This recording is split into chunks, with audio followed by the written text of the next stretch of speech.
Malibuning puliga Malibudan ancha aqlliroq bo'lgan qanaqa 3 ta elektromobil ayta olasiz? Tak, qiziq savol berdingiz. Nimagaki Malibuyingiz bo'lsa, Malibuni elektromobilga almashtirishni o'zi xato deb bilaman. Bu shaxsiy fikrim.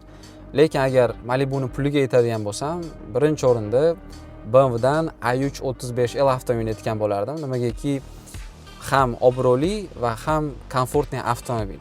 Ikkinchisiga BYD Han 3.9 sekundda 100 gacha chiqadigan avtomobil aytgan bo'lardim. Shahar ichida yurishga juda ham udobniy va kompaktli avtomobil.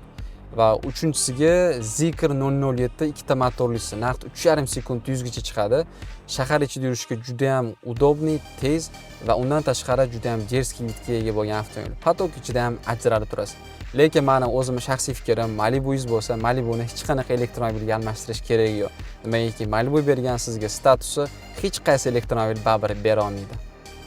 Yana ham fikringizni pastki izohlarda qoldiring. Siz nima deb o'ylaysiz? Malibu Premier yaxshimi yoki Xitoy qanaqadir elektrichkasi?